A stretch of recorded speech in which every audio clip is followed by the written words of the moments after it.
My goodness, I got a lot to get through. I want to bring in my panel. Tolu Olorunipa is a national political reporter for the Washington Post. Christine Quinn, vice chair of the New York State Democratic Party. And birthday boy Evan Siegfried, 36 years old today. Look, he wore a birthday vest. Is a Republican strategist. All right, Tolu, to you first. What is most likely? Short-term spending bill, national emergency, or another government shutdown? We could get some mix of at least two of those. I don't think a short-term spending bill is likely. The president and the Republicans have shown very little appetite for another episode of kicking the can down the road. The president really wants to make a decision about what he does about the wall as soon as possible. I think we very well could see some sort of national emergency or some sort of presidential move to repurpose money that has already been appropriated. We heard from President Trump's acting chief of staff, Mick Mulvaney, over the weekend saying that they've already identified billions of dollars in the budget that they think that they can move around. Some of it they can move without a national emergency, and some of it they can move with a national emergency. So I think it's likely that we'll see that at some point, but we are very much at risk of another government shutdown. The president is not likely to sign a bill that does not include billions of dollars for a border wall, and that includes Democratic moves on restricting detention beds. The president has already sort of drawn a red line in the sand over that. So we're very likely to see another government shutdown if the Democrats and Republicans cannot come to some sort of compromise over those two provisions in the next few hours. Christine, I want to stay on that because the president has had dwindling support on the wall.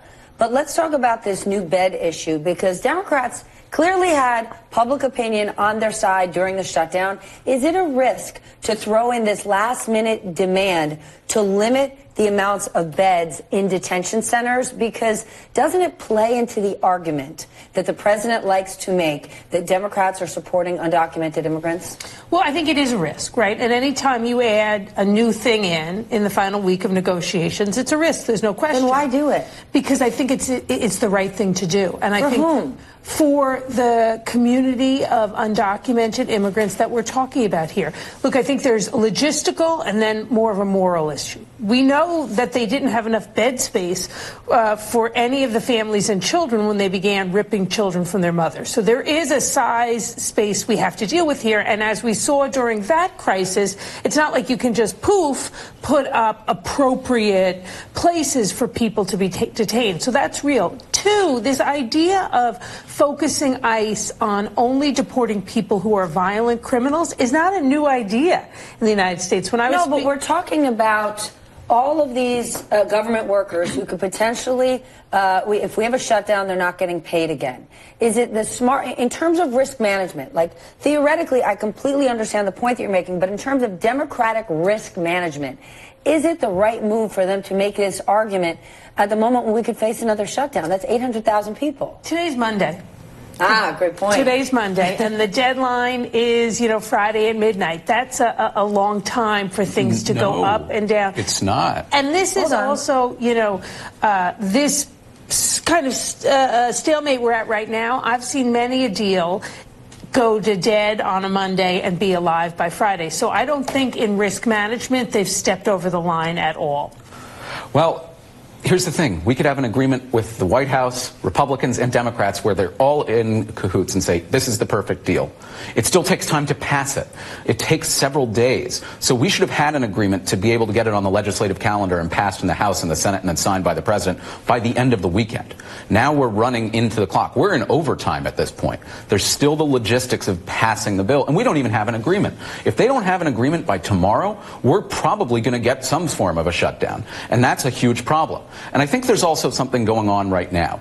Democrats didn't cause the first shutdown, but this shutdown, I think there's a sliver of the American electorate, the voters who in 2010 said we're going to change the House's majority back to Republicans, who in 2014 said we're going to change the Senate majority back to Republicans, in 2016 voted for Donald Trump, and in 2018 voted for Democrats in the House because they're tired of Washington not working. And they see this and how Democrats and Republicans are once again at a stalemate. They're just saying, you know what?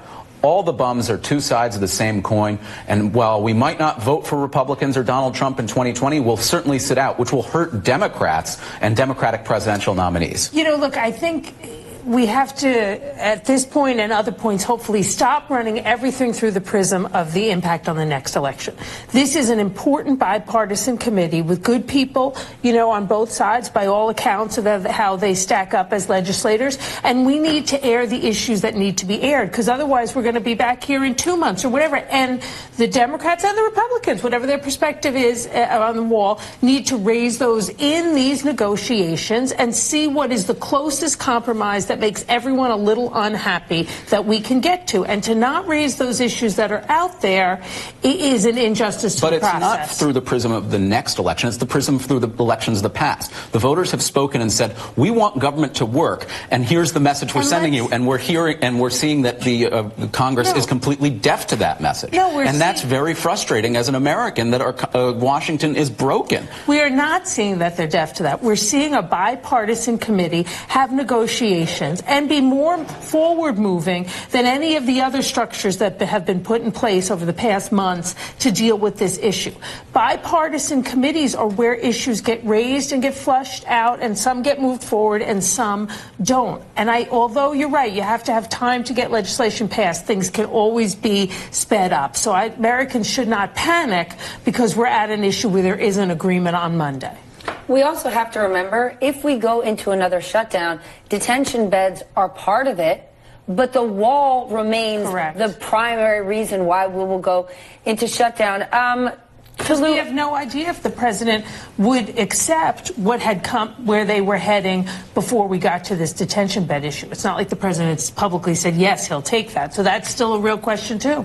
So, Lou, the White House could not handle, I shouldn't say couldn't handle, the public pressure became too much in the last government shutdown, and they found a way to have this short-term solution. But the president didn't get anything out of it. What gives this White House confidence that they could withstand the public pressure this time? I don't think they are looking towards a long, lengthy government shutdown like the last time. I think the president has said that he set the table with the last shutdown for what he ultimately wants to do, which is a national emergency. I think we're looking at a situation where the president may accept much less for the wall than he normally would wish for out of these negotiations, and then decide to just go ahead and declare the national emergency anyway, repurpose money anyway, and really sort of stick a finger in the face of Congress after taking money that they appropriate. So that's something that the president is considering, and I think that might help avert a long-term, lengthy, month-long government shutdown like we saw the first time around. I think now they're looking at Plan B and Plan C, and that even if Democrats and Republicans come up with a deal that has much less money than what the president wants, he can just take money from other parts of the budget. And obviously Republicans and Democrats will not be happy about that, having their negotiations undercut with this new spending from elsewhere in the budget. But that's what the president is looking to do, and that's one way he could keep from having a long-term government shutdown that really blows back on the White House and tanks the president's poll numbers, as we saw back in January. Well, I know there are people who are looking at the state of Virginia wondering if we shut it down and open it back up, if it would be a brighter picture. Oh, boy. Joining me now, former U.S. attorney and MSNBC legal contributor, my friend Joyce Vance, and my panel back with me. All right, Joyce, let's start at the top. AMI is saying this was not extortion. This was a legitimate negotiation. Would that defense hold up in court? It's hard to say. It turns on to technical details as to whether or not this is extortion. But as far as defenses go, AMI coming out this weekend and saying, oh, it was just an exchange. We wanted something and they wanted something. That's not much of a defense. That just pretty much describes every blackmail situation prosecutors have ever looked at, right? Both parties always want something. All right, Joyce, if prosecutors determine that AMI did in fact violate their non-prosecution agreement here, what would that mean for the company and Pecker? It could mean a couple of different things. Southern District of New York could decide to turn around and prosecute them. Or they could decide that there were other sorts of implications for that there would be fines, that there would be other kinds of sanctions. So the ramifications of this could run from the relatively minor to the very extreme. We'll have to watch that one develop. What do you guys think of this, Christine? Well, on one level, it's just bizarrely entertaining, right? One of the richest people in the world with... Horribly and bizarrely entertaining. Yeah. So, I mean, if it was a made-for-TV movie, no one would say it was real. Fiction writers have been so screwed in the last few years. So. It's really true. It's really true. You know, that said, we all know that the AMI and the National Enquirer, they are a company and a newspaper that have acted in, you know, very disturbing, to be kind, ways, in ways that certainly seem to be a backup team to the President of the United States and engage in efforts to support him. The question here is, newspapers call all the time if you're an important person or elected official and say, we have this. And if it's really untrue, you can factually refute it. But they don't usually call and say, we have this. But if you do this, we'll make this go away. That's what blackmailers do, not, you know, real journalists. And I think there's a standard question here. AMI isn't ever professing to be real journalists. They're a tabloid. They own that. Is this illegal, what they're doing? Listen, I'm reminded of The Wire and Stringer Bell saying, are you taking notes on a criminal conspiracy? How dumb was AMI to actually put this in writing? That's true. But we also have to remember that we wouldn't be here if Jeff Bezos hadn't engaged in this conduct in the first place. He could have avoided it 100% and not put himself in a position to be compromised. And I think that while I'm sympathetic to Jeff Bezos, and I think what he did was actually really great because he exposed AMI's shady and disgusting business practices, we have to remember the fault begins with Jeff Bezos and his actions. But I also found it somewhat funny that... But the fault in what? Yeah, I mean, he had an affair, and that's a big mistake, right? But don't open yourself up to that thing. Yeah, but I don't think that's what we're discussing here. We're not talking about fidelity. We're talking about business practices. Right. I mean, Joyce is obviously right and the expert on the matter. It's going to be in the specific details of what was said and how it was said. But just looking at it from a common sense perspective, it's clear they were trying to extort him, to blackmail him, to control him. He stood up and said, I'm not going to do that. But we all shouldn't have to walk around and think about our behavior in the context of what if the National Enquirer is going to blackmail us. I mean, that's just it's crazy. Not a way to live. Over the weekend, Senators Elizabeth Warren and Amy Klobuchar threw their hats in the ring. But the two women launched their campaigns with two very different tones. I will fight my heart out so that every kid in America can have the same opportunity I had, a fighting chance to build something real. I will never give up on you or on your children and their future. I am in this fight all the way. I'm asking you to look up, to look at each other, to look at the future before us. Let us rise to the occasion and meet the challenges of our day. Let us cross the river of our divides and walk across our sturdy bridge to higher ground. Christine Quinn, Evan Siegfried back with me. All right. Those two women had very, very different messages. Amy Klobuchar was talking about unity and being a bridge builder, and Elizabeth Warren said, I am a fighter, I am here to fight. I think she said fighter 28 times. What do you make of these two messages? Well, you know, I think ultimately the right message is going to be a combination of the two, because Americans have said clearly, as you said before, Evan, that they want government to function, but they also want someone who's going to stand up for them. Mm-hmm. So I think you're going to have to put both of these messages together to really get a winning message. But I think each woman kind of tracked with their history and who they are and the message that they started off with. Evan, should the president be afraid of these two senators? I think he should be afraid of whomever the Democratic nominee is going to be, because I think the country's very angry at him. I think that Amy Klobuchar, you know, I was reminded of, with the snow, Muskie and his announcement on the New Hampshire State House steps when everybody said he was crying because the snow was melting in his face, and that didn't happen. So as an aide, I was having agita for Amy Klobuchar. But I think Amy Klobuchar is also going to have to go over her record. We had Harry Reid, who had to lecture her for mistreatment of staff. And then we also had, when she was in charge of criminal prosecutions in Minneapolis, violent crime surged 29%. She's got to talk about that. And why did that happen? And why does that make her qualified to be a tough on crime, tough on Trump, and be presidential. And at the same time, you had Elizabeth Warren coming off a disastrous week where the narrative of she never personally claimed that she was a Native American was completely destroyed by the Washington Post, finding that she did do so when she was registering for the Texas bar. I think that... and we forget all the things that President Trump has ever said about himself. But that's a whataboutism. Democrats have been saying we want somebody to be higher up and more moral. And whataboutism is the argument being made that minimizes and deflects from the misconduct of others. And I think it's wrong. Can I say, as it relates to Amy, I am so sick and tired of almost every time a woman steps forward to move up in position, whether it's political or in business or anywhere, she is all of a sudden the meanest, cruelest manager in the world. I'm sure Donald Trump is a peach to work for, because every time you turn around, he's told Twitter and the world you're about to get fired. Insert Hillary Clinton. This is a really good point. But I've worked in the Senate. I've talked to many other people who've worked in the Senate, for men and women, and they say that they're good bosses. When you have to be taken over and taken aside by the majority leader for throwing a binder at a staffer and hitting them, that's a problem. Did Harry Reid confirm that he pulled her aside and had this conversation? I don't believe he did. It's been confirmed by sources and in the report. Harry Reid has not confirmed And the whole reason these stories are coming out are because of ex-staffers of Amy Klobuchar saying it's a temperament issue. Tell me examples. And I would be saying this. Show me example. Really? Show me an example. Absolutely. You would not. I would absolutely. If a man threw a binder at a staffer, I absolutely would. Every time, almost every time, a woman steps forward, all of a sudden there are these unnamed sources, and Harry Reid is not confirmed. For basically saying she was a bossy bitch. Yeah. I never heard that about Tulsi Gabbard. I never heard that about Elizabeth Warren. I didn't hear that about Kamala Harris or Kirsten Gillibrand. I didn't hear that about Hillary Clinton. It is a classic Oh, you did. People trashed Hillary as a boss. Don't go there. That is a fact. That was part of the trash campaign against her. Democrats were?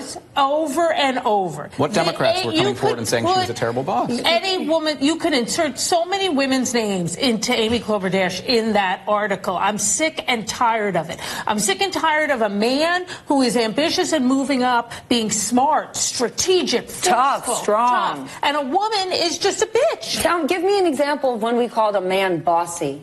When we've called a man bossy? Yeah. We've talked about Ted Cruz. We've talked about And we've called him the word bossy? Oh, we've called him a little bit of a suck-up. And those are two different things. Those are two very different things. When a woman stands up and is strong and commanding, she's called bossy. When a man stands up and does the same thing, people say he's strong. But don't take our word for it. Let's listen to what Amy Klobuchar said on Good Morning America today. Well, first of all, I love my staff. I wouldn't be where I am, and we wouldn't be able to pass all those bills and do all that work if we didn't have great staff. I am tough. I push people, that is true. But my point is that I have high expectations for myself. I have high expectations for the people that work for me, and I have high expectations for this country. It's a pretty good response. No, that's a great political response, but it doesn't get to the underlying character. And the stories are not coming out from random people. The people who are going out and talking about it are the people who used to work for her, who are afraid of retribution for actually coming out and saying it on record. Unnamed sources. Now you sound like Donald Trump. If it's an unnamed source, it can't be true. It's just classically a pattern here of women who are seeking higher positions. It's a pattern. That's what this is about. It's less about Amy than it is about the reality that this happens to woman after woman, and you cannot, as the intelligent person you are, say that there isn't a pattern of women being called bitches and too tough to work for and nasty, and men not. And Evan, to your point about unnamed sources, there's a few categories for unnamed sources. There are people who are whistleblowers. Yes. Who are saying, I am standing up for the betterment of the consumer or this country or this company. And then there are unnamed sources that are disgruntled, that feel marginalized, that are mad that they're not in the spotlight. So we do have to just put it in a broader context. And I also wanted, and so let's just say, before we completely move on, if it's not Amy Klobuchar or Elizabeth Warren, is there a candidate or is there a movement that President Trump should be most worried about? Is it those who are moving far to the left or those who could move to the center?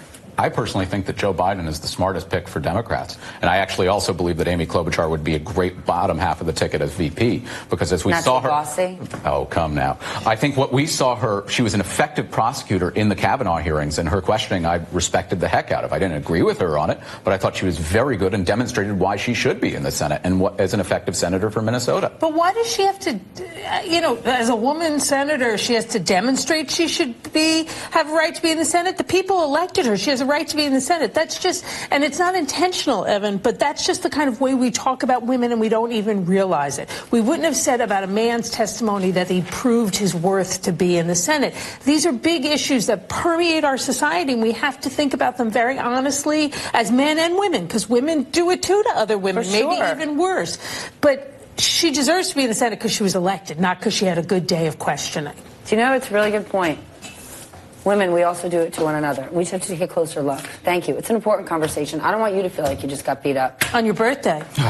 I don't want you to think we're being bossy. Or bitching.